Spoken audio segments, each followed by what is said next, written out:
¿Qué tal, Hola, Ernest? ¿Me escuchas? perfectamente. Hola, ¿qué ¿Qué tal? tal? ¿Qué tal? Bueno, vamos a dar arranque al diálogo. Tenemos ya a más de 50 personas conectadas y supongo que se irá sumando más gente a lo largo de la charla. Bueno, en primer lugar, gracias a todos y todas los que os habéis conectado. Hoy iniciamos un ciclo, el equipo de Bruselas de Cataluña en Comú iniciamos un ciclo de charlas y de debates sobre temas de actualidad internacional, europea, vamos a hablar de economía también y para arrancar, pues me hace mucha ilusión que el primer invitado de este ciclo vaya a ser Pablo Agustín Duy, que aparte de compañero de unas cuantas batallas, pues es un buen amigo. Lo tenemos ahora un poco lejos porque está en Nueva York, pero Pablo, nos vienes muy bien porque ya que vamos a tratar las elecciones norteamericanas, nos vas a poder contar de primera mano qué ambiente y cómo lo estáis viviendo allí.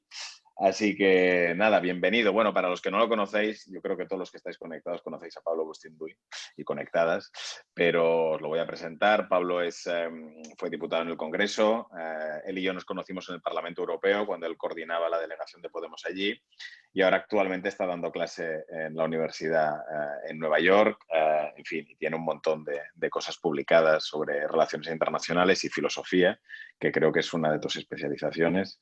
Así que, Pablo, bienvenido. Oye, cuéntanos un poco cómo está el ambiente en Nueva York, ya que estás desde allí. Hemos visto esas imágenes de la gente celebrando. Ayer vimos un Manhattan, en fin, lleno de claxons y de gente echada a la calle. Bueno, no nos sorprende, porque Nueva York obviamente es ampliamente demócrata, pero ¿cómo estáis viviendo todo eso allí?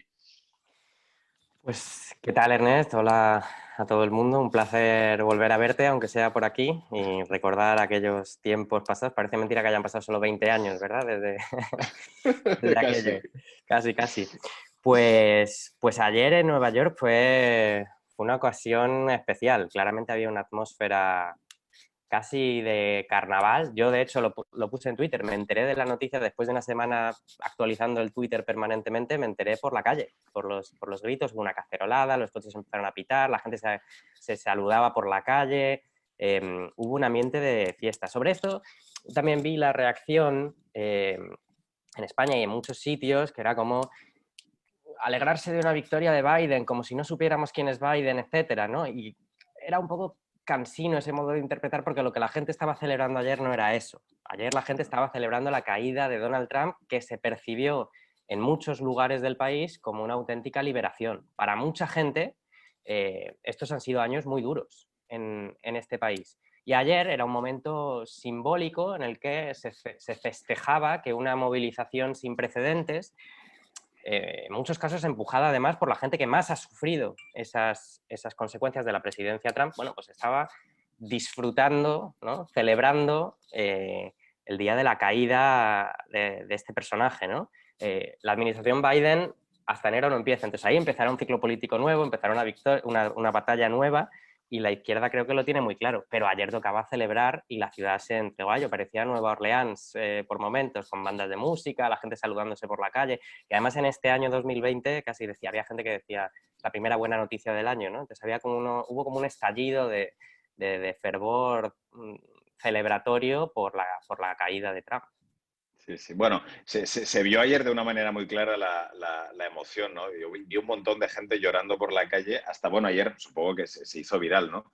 Un comentarista de la CNN que se deshizo como una magdalena hablando sobre sus hijos y de lo...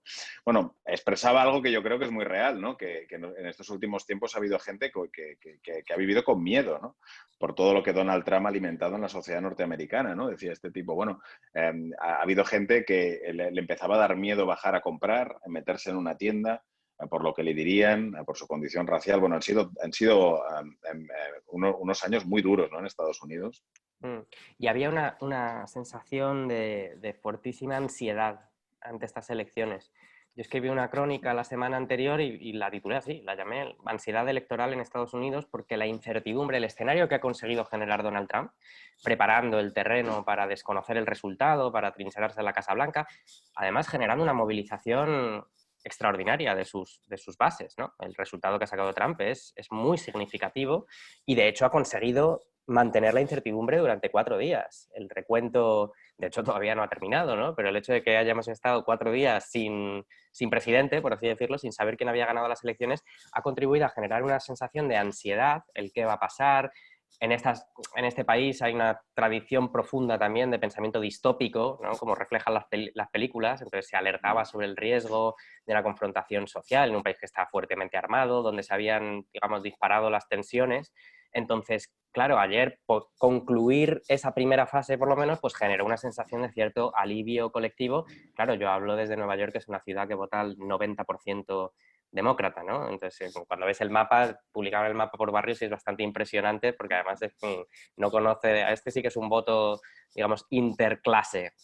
Todo el mundo vota demócrata aquí, con lo cual la ciudad está llena de una celebración. Además, Trump, que es neoyorquino, que tiene muchos intereses, muchos negocios aquí, y construyó parte de su campaña sobre la demonización de Nueva York. Dijo que Nueva York era una ciudad fantasma, que había muerto, que estaba en crisis, que la llegó a nombrar una jurisdicción anarquista, la llamó, ¿no? Porque no se respetaba la ley y el orden. Entonces, ayer hubo un poco de venganza de Nueva York, ¿no? El orgullo neoyorquino contra, digamos, las injurias de Trump, por así decirlo. Antes de seguirme, me olvido de decir que todos aquellos y aquellas que querráis hacer preguntas, luego haremos una sesión de preguntas-respuesta, colgadla en el chat, ¿vale? Podéis entrar y escribir lo que queráis en el chat y lo metéis allí. Pablo, quizá por entrar un poco en el análisis, ¿no? Yo creo que una de las cosas que parece que ha permitido la victoria de Biden es una cierta movilización de un electorado que o bien no votaba tradicionalmente o que probablemente se quedaba en casa, ¿no? La participación es récord, llega Biden a 74 millones de votos y probablemente pues lo más destacado quizás es ese vuelco en el Rust Belt, ¿no? En el cinturón de acero, la zona industrializada del noreste norteamericano, ¿no? Decadente y donde Trump ganó la última vez y fue lo que le dio la mayoría, ¿no? Ha habido un vuelco claro allí. Por lo que leo, parece ser una movilización muy fuerte ahí de las mujeres, pero también Georgia, 25 años que no ganaba un demócrata allí. Y parece ser, creo que vamos al recuento, tú nos lo dirás, pero parece que los demócratas han ganado allí. ¿Hasta qué punto ha habido una movilización de sectores que no votaban tradicionalmente a los demócratas y que explican esa ventaja de hasta 4 millones de votos por parte de Biden?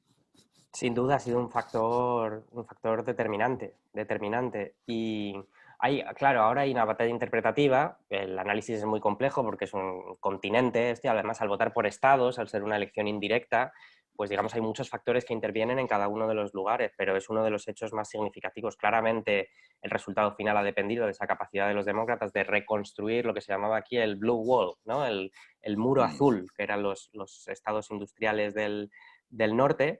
Es verdad que los márgenes siguen siendo ajustados. O sea, Trump ha consolidado una base muy fuerte en esos estados, pero los demócratas han conseguido recuperar lo que habían perdido por muy poco en 2016 allí y imponerse de momento, hay que ver cómo finaliza todo, pero parece ser que imponerse en Georgia, que es muy significativo. Esta mañana justo estaba leyendo a Paul Krugman en Twitter, estaba tuiteando sobre el hecho de que se ha desplazado quizá el eje entre territorios. Siempre se fantaseaba aquí con esa idea del mapa de la guerra civil, cómo se correspondía más o menos al mapa de demócratas y republicanos, ¿no? Y cómo el resultado en Georgia, pero en Ohio también, por ejemplo, Ohio había votado siempre por el presidente de la nación desde los años 60, más o menos, algo así, y ahora Ohio lo ha ganado Trump ampliamente. Entonces ha habido un desplazamiento, decía Krugman, del eje. La división principal ahora es urbana-rural y es por nivel de educación, él lo leía así, y menos por esta cuestión, ¿no?, de las costas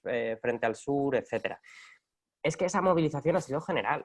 Trump ha sacado casi 7 millones de votos más que en 2016, con la que está cayendo, en las condiciones en las que está el país. Con lo cual, creo que el país ha entendido que eran unas elecciones históricas determinantes y ha habido una movilización sin precedentes, y parece que para el resultado en Michigan, en Wisconsin, en Georgia, en algunos de estos sitios que han sido claves para la victoria demócrata, la movilización de los afroamericanos y de las mujeres afroamericanas también en particular ha sido completamente determinante. En Detroit, que se ha convertido como en la catedral, ¿no?, como en el laboratorio, el observatorio, el escaparate de la decadencia industrial de Estados Unidos y ahora del intento de revitalización, los demócratas sacaron un 93% del voto con una participación clave, ¿no? Entonces, claramente las protestas, el Black Lives Matter y todo lo que ha sucedido este año ha contribuido a generar esa movilización extraordinaria que le ha devuelto a los demócratas la Casa Blanca. Y sin embargo, Trump pierde, pero el trumpismo resiste como fenómeno de una manera brutal, ¿no? Tú mismo lo decías, 7 millones de votos más. Para que la gente se haga una idea, corrígeme, pero creo que Trump ha recibido más votos en estas elecciones que Obama en 2008, ¿no? Sí.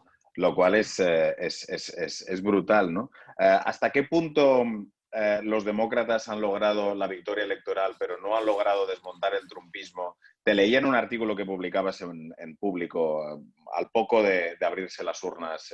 Justo después, cuando empezaba el recuento, ¿no? Publicaste que de alguna manera la estrategia centrista, el de que los demócratas, en lugar de ofrecer un proyecto alternativo al trumpismo, se han dedicado básicamente a hacer una campaña, hay que sacar a Trump y nada más. ¿Hasta qué punto eso ha sido perjudicial para un resultado que en el fondo es bastante ajustado? Convengamos en que hay por lo menos dos niveles, hay muchos más, pero uno era la cuestión plebiscitaria, sigue Trump o no sigue Trump, le desalojan, eso es un éxito, es una victoria, y es una victoria con un número de votos impresionante. Creo que eso es así, ¿no?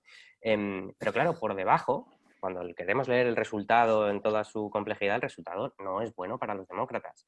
No es bueno para los demócratas, primero por el Senado, porque se van a repetir 2 elecciones en Georgia en enero, que van a ser difíciles, pero sin esas no van a tener el Senado, y sin tener el Senado, la presidencia, la administración de Biden va a tener un panorama extraordinariamente complicado para poder aprobar cualquier ley, para hacer nombramientos del gobierno, para, digamos, un paquete de estímulo, la reconstrucción económica, cualquier cosa, ¿no? Y los demócratas confiaban en ganar el Senado. Los demócratas confiaban en ampliar su mayoría en la Cámara de Representantes. Tenían 10 asientos que consideraban más o menos seguros que los iban a recuperar. Han perdido 5.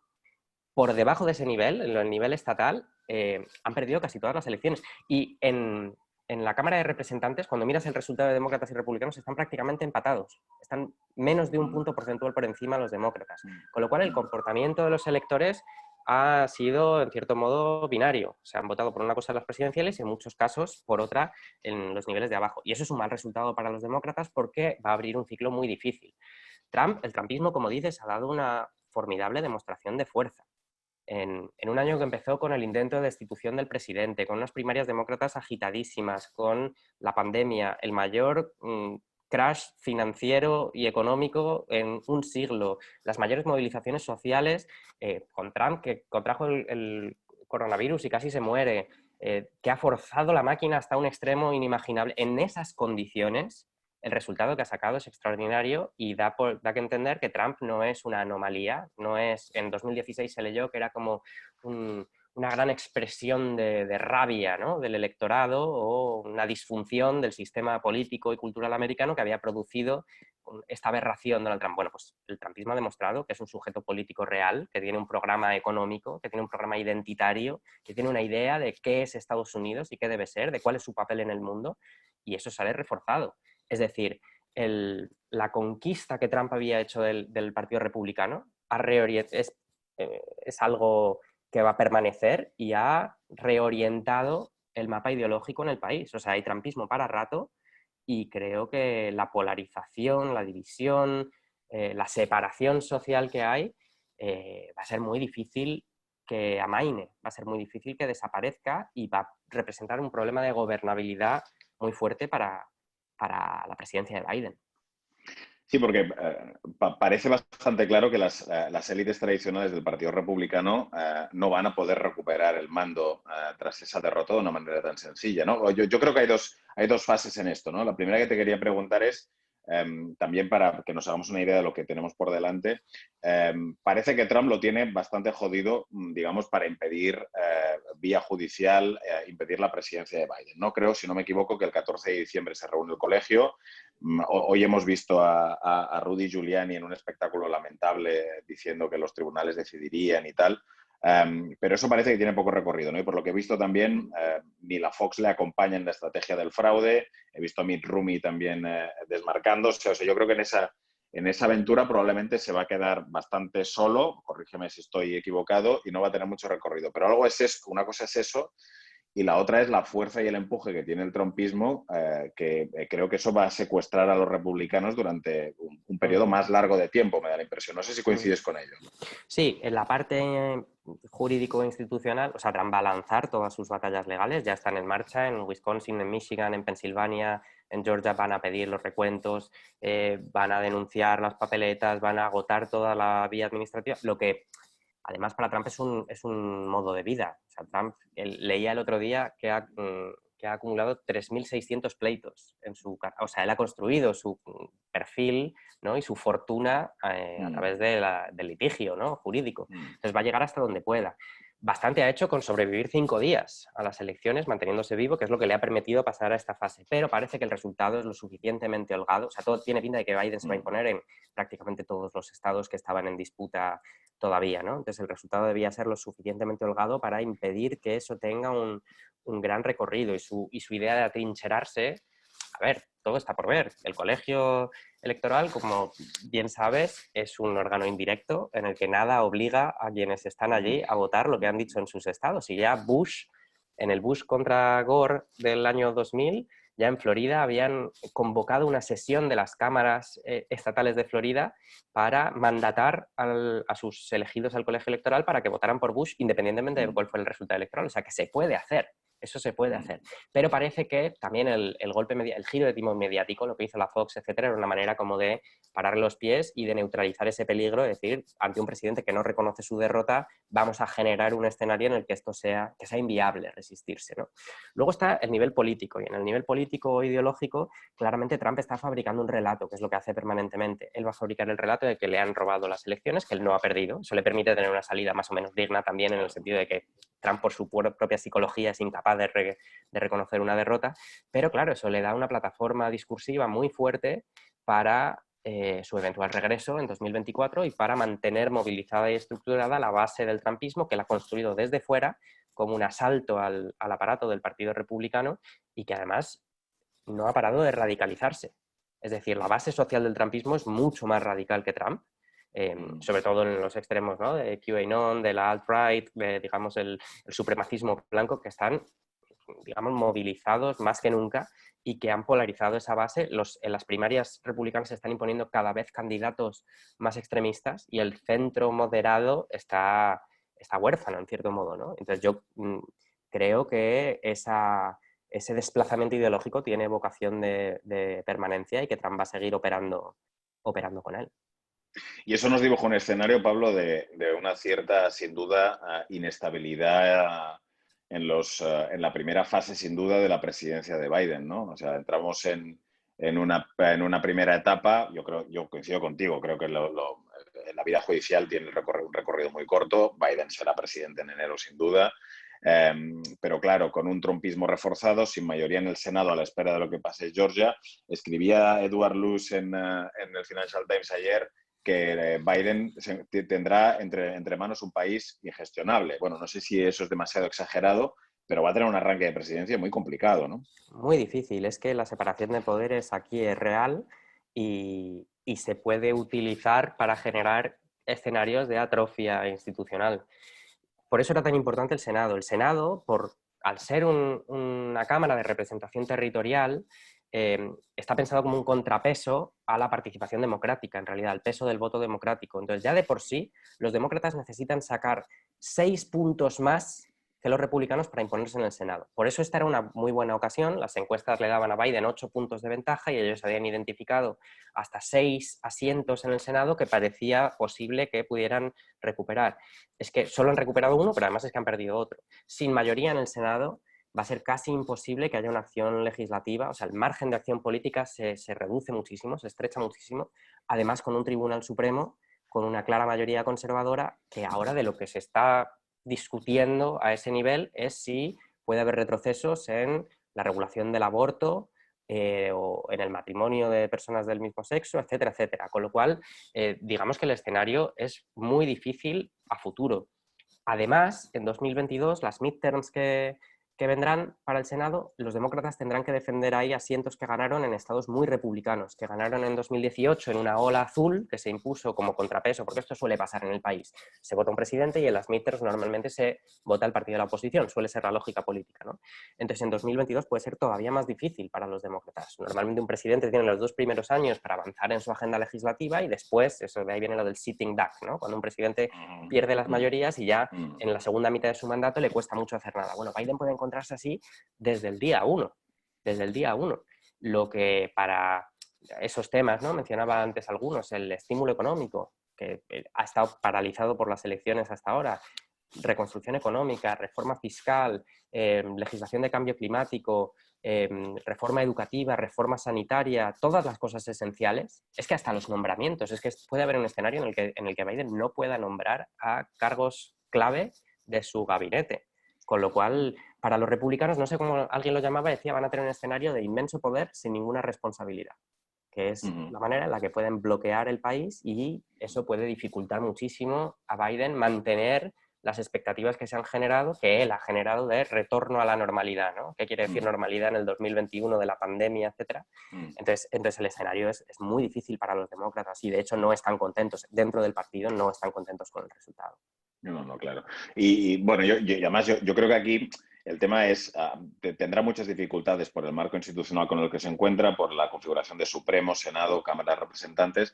Y luego ahí, Pablo, seguramente él tiene una decisión estratégica que tomar de hacia dónde quiere llevar su presidencia, ¿no? Lo digo porque leía hoy una entrevista que en el New York Times le han hecho a Alexandra Ocasio-Cortez. Ha habido una especie de periodo de tregua dentro del Partido Demócrata, donde todos han estado detrás de Biden, pero hoy leía a AOC y ya exponía, digamos, las heridas abiertas que hay dentro del Partido Demócrata y las diferencias estratégicas, ¿no? Y hoy Ocasio-Cortez alertaba, decía, cuidado con volver a llevar una presidencia centrada en los grandes acuerdos, en mirar hacia los republicanos, en tratar de, bueno, que es una tendencia lógica en cierto sentido, ¿no? De tratar de arrastrar o de acordar con una parte de los republicanos que no estén tan cerca de Trump y olvidar tu base que te ha dado la victoria, ¿no? Esa era la alerta que lanzaba Alexandra Ocasio-Cortez. ¿Qué crees que hará Biden en ese sentido?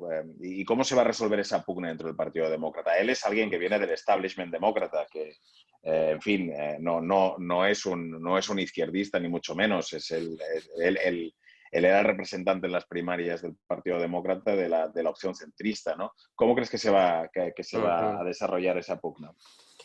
Alguien, creo que un comentarista de la extrema derecha aquí, que estaba indignado el otro día, decía con muy mala leche, pero con algo de verdad también, decía, Biden ganó las primarias, fue el candidato por una única virtud, que era no ser Bernie Sanders, y ha ganado la presidencia por una única virtud, que es no ser Donald Trump. Y en cierto modo, es verdad, es verdad. Está muy Biden, bien esto. ayer en su discurso presidencial, que además fue, digamos, estuvo mucho mejor en términos de retórica de su nivel habitual, se lo había preparado evidentemente, pero las líneas que lanzaba él para proyectar el país a futuro eran de Obama. Eran de Obama. Ese si desde aquí no hay estados azules o rojos o los Estados Unidos de América. Son líneas literales sacadas de Obama. Biden no tiene un proyecto político, una visión que haya defendido fuerte, ¿no? que se puede identificar claramente. Lo que estaba haciendo casi en esa entrevista era defenderse, porque ayer hubo una operación concertada con varios portavoces del partido diciendo que el resultado de los demócratas a nivel sobre todo de la Cámara de Representantes y del Senado había sido tan malo por culpa de la izquierda, que había generado un temor en el electorado por, digamos, todo el discurso de el Medicare for All, el Green New Deal, el defund the police, ¿no? De traer los fondos de la policía, del Black Lives Matter y todo eso, ¿no? Ha sido la polarización, la radicalización del partido nos ha hecho perder votos. Yo casi lo que decía era ningún candidato ni candidata de la izquierda ha perdido su elección. Ninguno. De hecho, algunos estados clave, como Minnesota, donde la congresista Ilhan Omar ha sido muy activa en campaña, o Michigan, donde está Rashida Tlaib, o Nueva York, los resultados de Ocasio son espectaculares, han demostrado que esa base se ha consolidado, ¿no? En ninguno, incluso en los swing states, en los estados bisagras, ningún candidato que hubiera apoyado el Green New Deal ha perdido su escaño. Los que han perdido los escaños son moderados, sobre todo. Entonces Ocasio se estaba defendiendo y está, digamos, alentando la movilización de la base progresista para que no sea arrasada por este giro a la derecha que presumiblemente dará Biden en cuanto pueda. Pero eso es lo previsible, que haya una fortificación del centrismo del partido y que se intente dejar a la izquierda fuera. En 2016 hubo un estado de opinión que intentó responsabilizar a la izquierda de la derrota de Hillary, porque hubo una oposición interna muy fuerte a su candidatura, ¿no? En este año no hay base para ese argumento, porque el ala izquierda del partido se ha movilizado, lo ha dado todo. O sea, Bernie ha estado haciendo actos uno detrás de otro, Ocasio también, Ilhan Omar también, digamos que, y de hecho ayer lo estaban celebrando por todo lo alto, ¿no? Porque se reconocen en esa victoria. Entonces el futuro para la izquierda pasa por hacer presión, desde luego, desde dentro, intentar arrancar todo lo que se pueda a una administración que va a ser una administración, digamos, liberal centrista, en el mejor de los casos, y seguir desplegando. O sea, al Congreso llevan 3 cargos electos más, o sea, han ampliado el squad, ¿no? Digamos, el batallón en torno a Ocasio-Cortez casi se ha duplicado y tiene muchísimos candidatos competitivos a nivel de primarias, con lo cual para 2022 intentarán reforzar esa base y seguir construyendo organización, porque claramente el partido ya ha demostrado que no está muy dispuesto a hacer un giro a la izquierda en ese sentido, ¿no? Pero la izquierda se ha convertido en un sujeto político de primera magnitud y con muchísima capacidad de influencia, con lo cual va a seguir creciendo, presumiblemente. Pablo, ¿y qué papel crees que puede jugar Kamala Harris en todo ahí, ¿no? Que ayer también es la gran figura emergente, la primera mujer que accede a la vicepresidencia, negra, de origen del sureste asiático. En esa pugna, ¿qué papel crees que puede jugar Kamala Harris? Ella tiene, tiene vínculos con la izquierda del partido, es una persona totalmente desvinculada de todo el mundo de Ocasio-Cortez.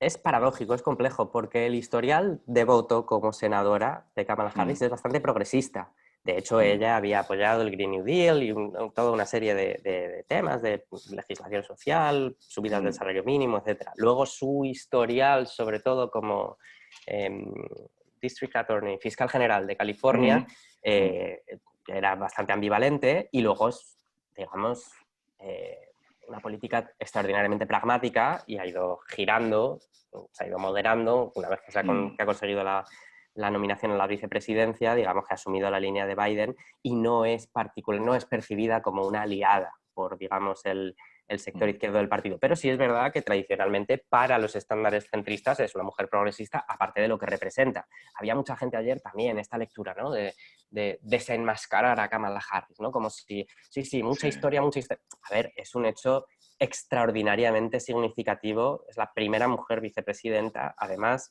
de color, etcétera, y eso ha tenido un impacto muy fuerte en el país y ha tenido un rol también en la movilización del electorado afroamericano, y eso en sí, objetivamente, es un hecho importantísimo. Ahora, tampoco hay que hacerse muchas expectativas, porque es engañarse con que Kamala Harris vaya a ser, digamos, la representante de la base progresista del partido. No lo va a ser, no lo va a ser. Aparte, como todo el mundo ha dicho, por la edad de Biden y demás, Kamala Harris va a ser una vicepresidenta con un poder mucho mayor de vicepresidentes anteriores, ¿no? Con lo cual creo que ella seguirá la estrategia centrista y jugará a mantenerse, digamos, en un punto cero, ¿no? Pero bueno, no es de lo peor del partido en ese sentido. Bueno, tenemos ya unas cuantas preguntas. Antes de ir allí, me gustaría, Pablo, que tocáramos brevemente el tema de qué podemos esperar de Biden en política exterior, ¿no? Y qué giros se pueden producir o no, ¿no? Evidentemente está la relación con la Unión Europea. Yo creo que la Comisión Europea, que aspiraba a negociar un mini TTIP con Trump, va a lanzarse con toda la artillería a tratar de recuperar esa agenda. Ese es un peligro que va a estar allí, ¿no? Después, parece claro que Biden va a volver a meter a Estados Unidos en el Tratado de París contra el cambio climático. Yo creo que es la promesa más nítida de la campaña. Yo creo que eso es un paso adelante muy importante. Y luego yo personalmente tengo más dudas, te lo decía antes cuando preparábamos el debate, sobre la reorientación de la política en Oriente Próximo, ¿no? Donde Trump ha sido activo y eficaz. Ojo, muy eficaz, reforzando el papel de Israel, rompiendo el acuerdo nuclear con Irán, logrando que varios países del Golfo reconocieran a Israel, lo cual es histórico. ¿Crees que Biden va a generar una...? Es decir, hay mucha gente en Europa que está esperando que el acuerdo nuclear con Irán vuelva a resucitar ahora con la elección de Biden, y yo soy un poco más escéptico con eso. Creo que no vamos a ver un giro, por lo menos en el corto plazo, tan radical. ¿Coincides con eso? Sí, sí, yo coincido con eso. Primero, Europa ha sido, las últimas 24 horas, yo lo miraba y con lo que nos ha costado generar, digamos, un ambiente ideológico en el que desde Europa se planteara seriamente la necesidad de recuperar una cierta autonomía estratégica, ¿no? Forzados por Trump, pero decir, bueno, Europa tiene que ser alguien en el mundo, proyectarse independientemente del este, ha sido una cascada de celebraciones del restablecimiento, de la relación transatlántica y del futuro brillante que le espera a Occidente, que da un poco de grima verlo, porque en cierto modo está basado también sobre una lectura que es errónea, que es de no hay retorno a la normalidad, o sea, no se puede volver a 2016. Y no sé, incluso en esto del TTIP leía que hoy Manfred Weber estaba ya sacando la idea, ha publicado un artículo en Italia y tal. El propio Biden no va a tener capacidad para plantear un tema así. Biden ha hecho la campaña basada en un programa que se llama Made in America para privilegiar la compra pública de mercancías fabricadas en los Estados Unidos, porque la línea de Trump de crítica a la globalización y al modelo de comercial, digamos, abierto y al daño que eso le había hecho al tejido productivo, industrial y a la clase trabajadora en Estados Unidos ha calado tantísimo que si Biden ha recuperado el Rust Belt, en cierta medida es porque ha hecho suyos algunos de los argumentos esenciales de la crítica a la globalización, etc. Entonces, Biden, claro, va a volver al Acuerdo de París, estupendo. Va a tener una retórica a favor del multilateralismo. Ya sabemos cómo es Estados Unidos en el sistema multilateral, ¿no? O sea, va a estar bien que lo diga, luego hay que ver qué hacen. ¿Es mejor esta situación que la que teníamos con Trump? Evidentemente lo es. Ahora, confiar en que Estados Unidos vaya a volver a ocupar un papel hegemónico de ordenación de la globalización feliz de los 90 es hacerse trampas al solitario, porque no va a suceder eso. Y además, el grado de conflictividad interna del país, las contradicciones políticas que tiene el país, le van a seguir haciendo estar obsesionado consigo mismo y con una cierta atrofia institucional, con lo cual Estados Unidos no va a poder proyectarse hacia afuera con la intensidad, la energía y los recursos que necesitaría para poder reconstruir ese papel que sale tan dañado de la presidencia de Trump, ¿no? Con lo cual yo creo que Europa se hace un poco trampas al solitario. Sobre Oriente Medio, en un minuto. También creo que el giro va a ser más simbólico que de fondo. Creo que Estados Unidos intentará restablecer en cierto modo algunos de los vínculos diplomáticos que han salido más tocados, pero no creo que en el caso de Irán o en el caso de Israel vayamos a ver, no creo que vayamos a ver grandes transformaciones. Habrá una retórica diferente, pero dudo que Biden vaya a dar marcha atrás a algunas de las decisiones, empezando por la embajada en Jerusalén, siguiendo por la serie de acuerdos que se han desencadenado. Yo dudo mucho que Biden vaya a partir con ese propósito, la verdad. No, Irán, la verdad que ha estado completamente ausente de la campaña, ¿no? No lo ha mencionado ni una sola vez, ¿no? Y lo que parecía muy obvio, ¿no? Lo digo también porque la gente que está detrás del trabajo del acuerdo nuclear en Bruselas, todo lo fiaban a noviembre, ¿no? Y yo siempre he tenido dudas de que eso vaya a ser tan automático, ¿no? Y luego has tocado un punto que me parece central, ¿no? Creo que la presidencia de Trump había forzado dentro de la Unión Europea una cierta reflexión sobre la necesidad de recuperar autonomía estratégica, de repensar Europa en un mundo en el cual ya no es unipolar, sino que es multipolar, donde Estados Unidos está claramente en retirada en muchos escenarios. Y coincido contigo que ayer me dio la impresión de que los liderazgos europeos no tienen ninguna ganas de afrontar ese debate, y que si Biden vuelve a ofrecer, digamos, una retórica y el paraguas de seguridad donde meterse debajo, lo van a intentar, lo van a coger con las dos manos, ¿no? Pero coincido contigo, creo que es un autoengaño, ¿no? Un autoengaño en el sentido de que el papel de Estados Unidos, aunque haya ganado Biden, no volverá al de 10 años atrás. Es imposible. Es verdad que esto que decías también, que Irán no ha estado muy presente, claro, pero incluso en la retórica sobre China, Biden se ha visto obligado, porque Trump había construido la campaña basada en dos enemigos, ¿no? Ellos y nosotros, pues ellos eran dos enemigos. Uno exterior, que era China, y Biden era un colaboracionista de China, o sea, Biden era, digamos, el embajador de los intereses de China en Estados Unidos, y un enemigo interno que eran, digamos, los desestabilizadores, los comunistas, los anarquistas, y Biden era su candidato y su portavoz. Esa era como un poco la arquitectura discursiva de la campaña. Para defenderse de eso, Biden ha asumido también muchos de los puntos más agresivos de la retórica contra China de Donald Trump, ¿no? En la parte comercial, la parte tecnológica, la parte estratégica, con lo cual hay que ver con esos mimbres cómo reconstruye una posición, una orientación estratégica a medio plazo. No va a ser fácil, no va a ser fácil. Venga, vamos con las preguntas, que tenemos ya unas cuantas y llevamos ya casi 40 minutos dialogando tú y yo solos. A ver, la primera nos la hace Roger. ¿Cómo afectará la victoria de Biden en la UE? Bueno, esto lo estábamos hablando ahora. Y al Brexit. No hemos tocado el Brexit. Ayer Boris Johnson se apresuró a felicitar a Joe Biden. Bueno, eso evidentemente no le extraña a nadie, pero Boris Johnson tenía una excelente relación con Donald Trump. ¿Qué efectos va a tener en el Brexit? ¿Tú cómo lo ves esto?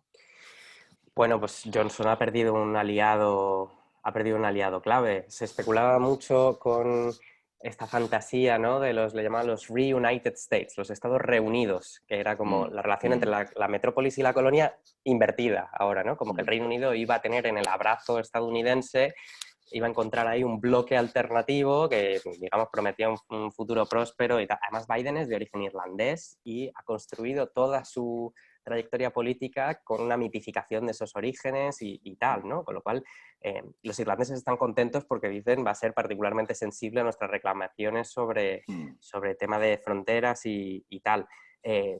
Claramente, si Biden quiere restablecer la relación con la Unión Europea, este es uno de los primeros puntos y de los más esenciales, ¿no? Con lo cual, esto va a debilitar la posición negociadora del Reino Unido. Creo que hoy Boris Johnson ya ha hecho unas declaraciones diciendo que espera que haya un acuerdo con la Unión Europea, o sea, como reculando un poco.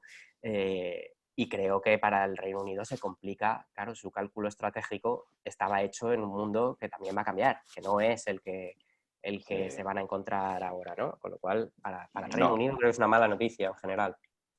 No, no está claro, porque además el Reino Unido a lo que aspiraba era a cerrar un gran acuerdo comercial con los norteamericanos mucho más ambicioso que el de la Unión Europea. Eso Trump se lo iba a dar, yo creo. Vamos a ver qué pasa con Biden, pero evidentemente lo tiene mucho más complicado, desde luego. Sí, Debilita la posición del Reino Unido, yo estoy de acuerdo contigo, esa es una conclusión clara en relación al Brexit, ¿no?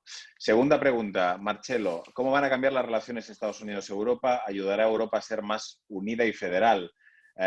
Pues bueno, casi que creo que estábamos diciendo más bien lo contrario, ¿no, Busti? Que quizá la tendencia que Trump nos empujaba a tener que actuar de forma más autónoma en el mundo y a recuperar autonomía estratégica, quizá la presidencia de Biden es un freno para eso, ¿no? ¿Estás de acuerdo? Sí, pero además es que incluso desde la perspectiva más pragmática, imagínate que yo quisiera restablecer el atlantismo en su gloria pasada, cosa que no quiero, pero incluso si quisiera, es que la perspectiva de un país en el que Biden no pueda gobernar efectivamente por la división de las cámaras, por la polarización del país, etcétera, puede ser un presidente que en la retórica, digamos que apoye ese restablecimiento, pero que en la práctica va a tener, o sea, que incluso pensando entre los términos más pragmáticos, como proyección estratégica de Europa a futuro, es una alianza que a corto plazo no le va a rendir grandes ganancias. Europa sacaría mucho más de, digamos, conformar una posición independiente y autónoma en política exterior. Bueno, yo creo que en clave más política nuestra esa es una conclusión clara, ¿no? Habrá una tendencia en Europa ahora a vivir de la negación de que el mundo ha cambiado con la idea de que el viejo Estados Unidos vuelve. Y eso es una idea falsa, ¿no? Con lo cual la idea de que Europa necesita autonomía estratégica probablemente la vamos a tener que reivindicar más que nunca en una presidencia Biden, ¿no? Eso nos toca a nosotros, desde luego, en el Parlamento Europeo. Nos va a tocar hacerlo, ¿no? Más cosas. A ver, nos pregunta Sergi Salamé, te leo la pregunta. ¿Cómo podrán los demócratas volver a hacerse con los votantes de trabajadores desesperados por no tener trabajo y que Trump se hizo con sus esperanzas con el Make America Great Again? Bueno, tocabas un punto importante, ¿no? Probablemente la agenda en política comercial de Trump, no sé si quedará, pero influirá en Biden sin duda, ¿no? En esa dialéctica con los perdedores de la globalización. Muy rápido. Hay un mito que es que la clase trabajadora norteamericana se pasó a Trump y apoyó a Trump y que su base es esa. No es verdad, está dividido. Es verdad que Trump consiguió atraer a sectores específicos de la clase trabajadora con ese discurso, pero no es una cosa homogénea. No es que los trabajadores se fueron se fueron para allá. Mantiene, creo que en las familias que ganan menos de $100.000, que en Estados Unidos digamos que es como la clase media baja para abajo, Trump ha sacado de media, creo que un 40% del voto, o sea, es como 60-40%. O sea, que no es verdad que tenga como el monopolio de eso, pero sigue teniendo una base importante. Doy solo un dato sobre ideas. En Florida, donde Trump ha conseguido la que quizás sea su victoria más notable, es una victoria importante la que ha conseguido en Florida, al mismo tiempo que han votado a Trump, fue aprobada en referéndum una iniciativa con el 60% de los votos para subir el salario mínimo a $15 la hora, que es una de las grandes reivindicaciones de Bernie Sanders y de la izquierda del partido. Entonces, el mismo electorado que ha apoyado la subida del salario mínimo le ha dado la victoria a Donald Trump. Creo que eso es lo que yo decía en mi artículo, ¿no? Que si los demócratas construyeran un proyecto político y socioeconómico alternativo real, creo que tendrían mejores posibilidades de disputar esas bases que Trump ha conseguido atraer al mensaje del MAGA, cosa que de momento no están haciendo los demócratas. Vamos con la siguiente. A ver, nos la hace Sergio. Hola Pablo, quería preguntarte por tu valoración sobre qué tiene que cambiar en el Partido Demócrata en los próximos 4 años para mantener ilusionadas a sus bases. ¿Cómo ves el desarrollo del sector más progresista dentro del Partido Demócrata? ¿Representantes como AOC tienen posibilidad de una mayor proyección o tropezarán con ese establishment del partido tan asentado? Bueno, de algo hemos hablado de eso, pero si quieres rematar. Sí. Uno, creo que Ocasio sale extraordinariamente reforzada. Creo que en esta campaña ha dado un paso adelante y el escenario post-Bernie, que era como una pesadilla innombrable para la izquierda del partido, ¿qué vamos a hacer cuando Bernie no esté? Creo que ella ha dado un paso firme adelante como portavoz, o sea, ha hecho un trabajo espectacular y ha ganado su reelección de una manera holgadísima, con lo cual Ocasio sale reforzada. La izquierda pues tiene un panorama difícil con una presidencia de Biden en la que antes de las elecciones se especulaba con que Bernie podía ser secretario de Trabajo, también con que Warren la podían nombrar para el Tesoro o algo así. Creo que va a ser difícil que Biden haga gestos a la izquierda, pero al mismo tiempo creo que eso no necesariamente pone al sector izquierdo en una posición mala. Creo que está muy claro cuál es su mensaje, creo que han expandido su base, creo que tienen un horizonte a las midterms interesante y que lo que tienen que hacer es seguir construyendo organización y seguir haciendo el trabajo que están haciendo, que le ha llevado, acordémonos, que es que en las primarias Bernie era el favorito y tuvieron que unirse todos en el último minuto en 24 horas, que es una de las jugadas políticas más impresionantes que yo he visto en mi vida. En 24 horas se retiran 3 candidatos para que Biden pueda convertirse en el anti-Bernie, ¿no? Bueno, eso da una señal y una demostración de fuerza impresionante. Tienen que seguir con esa estrategia. Pau Robert Álvarez nos dice, ¿cómo afectará el hecho que en el Senado los republicanos estén aguantando de cara al paquete de medidas económicas para combatir las consecuencias del COVID? También lo hemos tocado de pasada, pero muy difícil. Lo hemos mencionado y además para los republicanos, como decía, el horizonte es bueno porque en 2022 van a tener batallas favorables. El Senado está hecho para eso. Decían, había estadísticas, son interesantísimas y a la gente le interesa que lo busquen, pero la proporción de la población blanca en Estados Unidos versus la proporción de senadores que representan los territorios de los que viven esa población blanca. Era un diferencial como de 15 puntos. Es una cámara que está hecha para frenar los cambios demográficos, ideológicos, políticos del país y los senadores republicanos están atrincherados. Como decía antes, ¿no? Mucho poder sin ninguna responsabilidad. David nos hacía una pregunta parecida a esta, creo que la hemos contestado. Gabriel Casas nos pregunta, ¿volverá Estados Unidos al acuerdo nuclear con Irán? Bueno, creo que eso ya lo hemos comentado. Julián Lavallén nos dice, esta es nueva. Según lo comentado, teniendo una situación política difícil, la economía tocada a la pandemia, ¿no puede caer un poco, no puede generar una cierta frustración Biden tanto en quienes, no puede caer en poco tiempo en frustración tanto en quienes han votado a Trump como Biden? Frustración que favorezca al trumpismo, que se refuerce haciendo difícil cambios de cierta envergadura y encuentre apoyos para dentro de 4 años en las siguientes elecciones. Bueno, podemos ir yo entiendo que lo que quiere decir es que si la pandemia se alarga mucho, el impacto económico es muy duro, si eso no puede arruinar la presidencia de Biden y ponérselo a huevo a Trump para que vuelva a ganar en 4 años. Bueno, ese riesgo está ahí, desde luego. Sí, y hay mucha gente que lo está diciendo, que Claro, cuando Biden ha hecho su campaña, la ha construido sobre la promesa del retorno a la normalidad. ¿Qué es la normalidad? ¿Cómo se hace la normalidad? Se ha disparado la bolsa, digamos, Wall Street está muy contenta porque, claro, el escenario de una presidencia débil quiere decir que no van a poder hacer grandes reformas, pues eso, digamos, impositivas, económicas, etcétera, con lo cual el riesgo de que haya una especie de, que el país se mantenga como flotando a la deriva de las múltiples crisis que lo asolan, pues puede generar una sensación de frustración y de impotencia en el electorado demócrata importante y a Trump le puede dar oxígeno, claro, sí, sí. Bueno, aquí yo creo que la clave es lo que estábamos diciendo antes, ¿no? ¿En qué medida Biden es capaz de mantener a la gente que le ha upado a la presidencia movilizada, ¿no? Pero para ello, evidentemente, vamos a necesitar una ala izquierda del Partido Demócrata que mucho más reforzada y con capacidad de incidir en la agenda, ¿no? Desde luego, sí. Y por eso te preguntaba al inicio mucho sobre la pugna dentro del Partido Demócrata, ¿no? Porque yo creo que esa es una de las claves que va a definir lo que ocurra, hacia dónde se decante y qué papel vaya a jugar Kamala Harris. A mí eso me parece central para saber lo que va a pasar en los próximos 2 años, ¿no?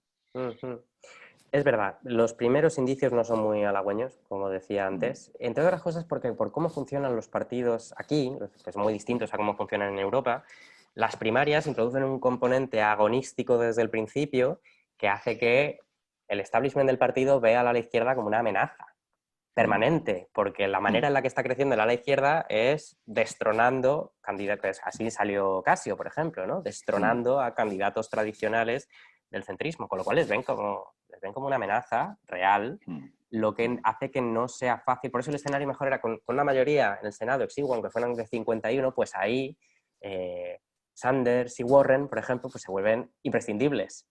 Entonces, eso te da una posición de fuerza negociadora que en minoría en el Senado, Biden va a mirar hacia la derecha para intentar hacer grandes acuerdos con Mitch McConnell, que es como el coronel Kurtz que vive allí río arriba y les va a estar esperando así, no le va a dar nada. En Apocalypse Now.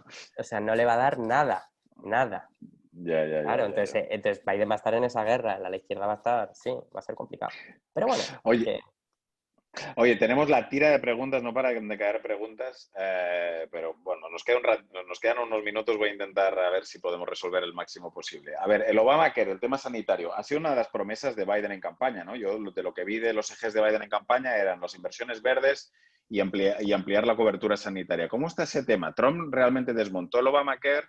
¿No lo desmontó? ¿Qué va a hacer Biden? No lo desmontó, prometió hacerlo, pero hizo apenas una reforma menor dentro de un sistema que, claro, es que ahora se ha idealizado como si fuera, pero el Obamacare básicamente es un sistema de subvención a las grandes aseguradoras privadas que han hecho unos beneficios monumentales. La principal novedad que incluía Biden en su programa era incluir una opción pública, o sea, es decir, un seguro público para la gente que cualificara para ello, es decir, con criterios de renta y de edad, reducir la edad de jubilación, no, o sea, de acceso del Medicare y demás.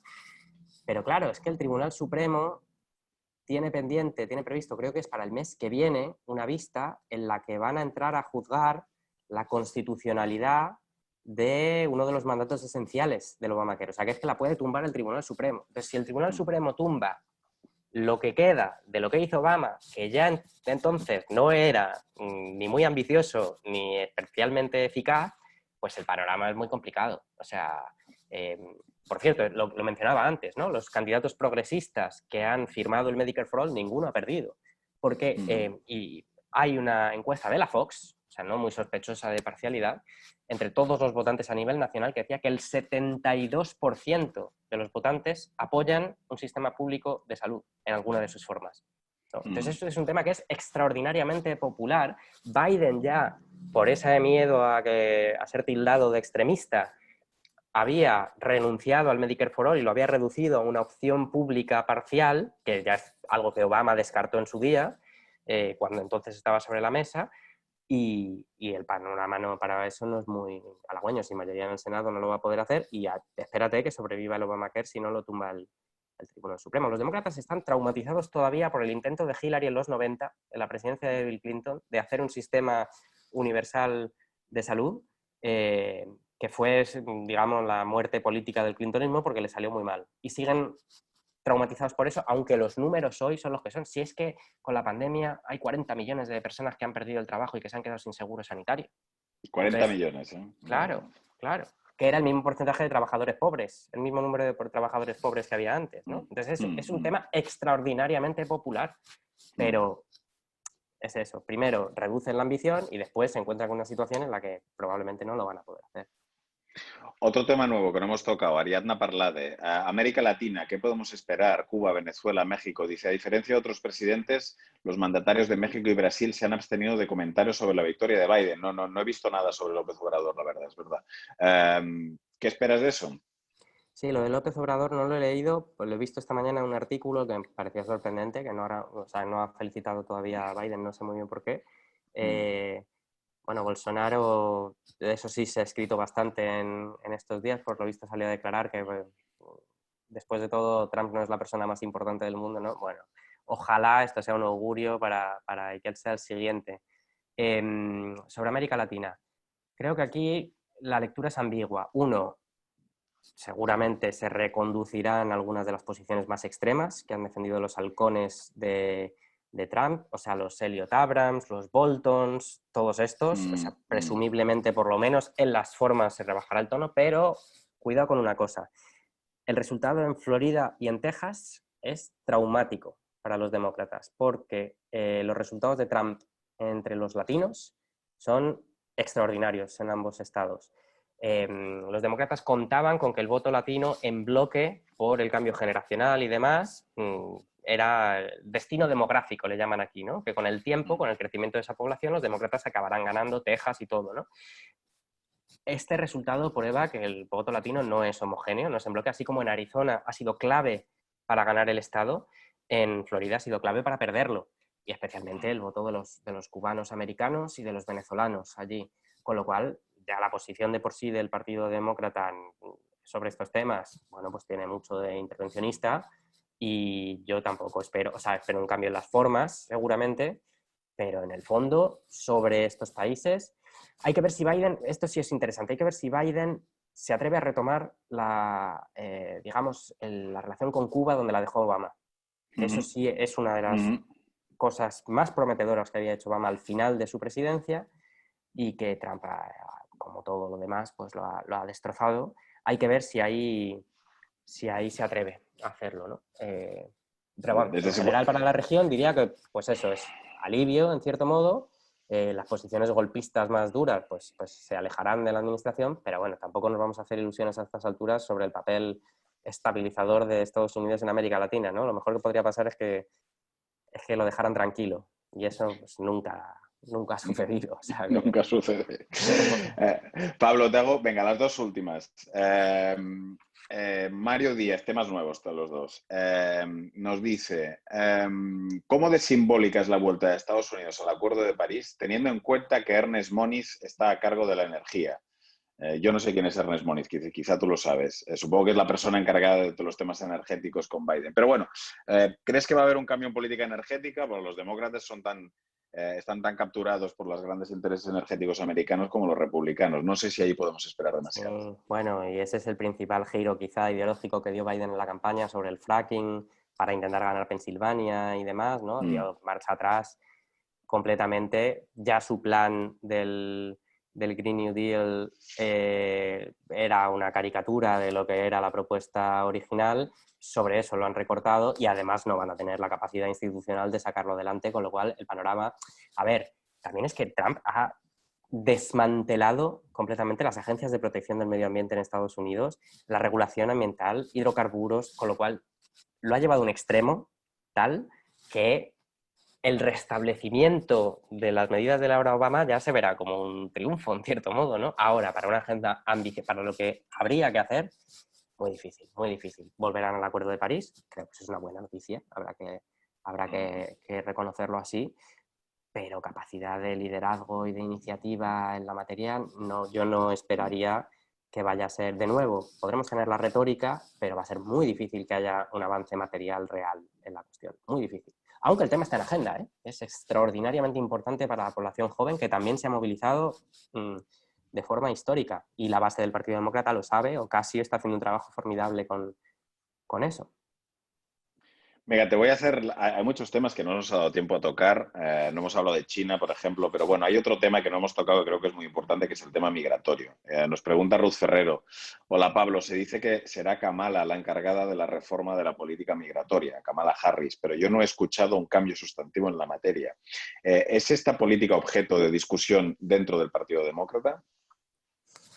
A Ruth, que aprovecho para saludarla, debería hacerle yo las preguntas porque aprendo muchísimo de lo que escribe. Bueno, yo como he visto que ponía una pregunta, te la he leído. Sí, sí, que aprovecho para saludarle, mandarle un beso. A ver, este es otro de estos temas en los que, no, pero Obama fue el deportador en jefe. Por supuesto, por supuesto. Va a haber un cambio sustancial en el fondo de la lógica económica de la política migratoria, porque es económica. 10 millones de indocumentados en este país que aportan mano de obra por debajo de los precios de mercado en sectores esenciales de la agricultura, de la industria, de los servicios, etcétera, etcétera. Hay una instrumentalización. La política migratoria sirve para controlar el volumen de esa mano de obra, básicamente. Y eso lo han hecho los demócratas más que los republicanos. ¿Va a cambiar eso en nombre de Biden, que lleva 47 años allí? ¿Que es responsable de algunas de las piezas legislativas que han creado eso? Pues honestamente no lo creo. Quizá Kamala Harris pueda ser un elemento ahí más progresista o más ambicioso. Ojalá, ojalá. Yo no tengo grandes esperanzas ahora. Igual, yo estoy ahora mismo en un país que tiene una prohibición de entrada y de concesión de visados basados en criterios religiosos a países de mayoría musulmana, que son además los que le ha dado la gana a la administración Biden, donde se han producido escenas que las jaulas en la frontera, no insisto, lo hemos visto todo, donde la deshumanización de la que hace gala Trump en su discurso de las personas migrantes ha llegado a unos extremos que son distópicos. Entonces, ¿podemos celebrar que eso vaya a cambiar y que eso vaya a acabar? Sí, sin hacernos ninguna, yo por lo menos, ninguna ilusión sobre un cambio profundo, real de la lógica que, sobre todo a nivel continental, con América Central y América Latina, genera el sistema migratorio americano, ¿no? Pero bueno, por lo menos algunos de los mayores atropellos y abusos que ha generado esta administración, que son criminales, esos deberían, digamos, levantarlos cuanto antes. Busti, llevamos una hora debatiendo, hay más preguntas, pero te prometí que no pasaríamos una hora y además en los formatos digitales creo que es mejor no pasar una hora. A pesar de que tengo que decirte que tengo más preguntas que hacerte y que hemos arrancado 80 y seguimos siendo 80. La gente Bueno, no se ha ido. tiene mérito. La gente no se ha ido, porque además estoy recibiendo muchísimos mensajes diciéndome que cómo te echamos de menos y que cuánto se aprende contigo. Oye, yo creo que, bueno, así a nivel global, yo creo que evidentemente todos estamos contentos con la derrota de Biden. Yo creo que ha sido un alivio, yo creo que ha sido una victoria de toda la gente que se ha movilizado, ayer lo decíamos, ¿no? Ha sido el trabajo de muchísima gente en Estados Unidos lo que ha permitido esto. Pero también yo creo que nos ha servido la sesión de hoy para ser realistas también de todas las dificultades que tenemos por delante, de las limitaciones de la presidencia de Biden, y eso nos tiene también que alentar a seguir trabajando políticamente, ¿no? Así que, bueno, Busti, darte las gracias, la verdad. Ha sido un placer, como siempre. Hacía un montón de meses que no hablaba contigo de política y creo que hablo en nombre de los 80 que están conectados. Esta hora ha sido una auténtica delicia. Se me ha pasado volando, lo he pasado fenomenal, muchas gracias, interesantísimo, y yo seguiría un rato, ¿eh? O sea, que lo podemos hacer el año que viene cuando ya tengamos este ciclo en marcha y nada, un saludo muy fuerte a todo el mundo, que vaya bien por allí y nos veremos prontito. Da por hecho que te volveremos a llamar, volveremos a hablar contigo. Yo encantado. Cualquier excusa será buena para volverte a poner online, ¿vale? Yo encantado. Te queremos, Busti, cuídate mucho. Bueno, un abrazo fuerte, chao. Hasta luego, chao. Chao, chao.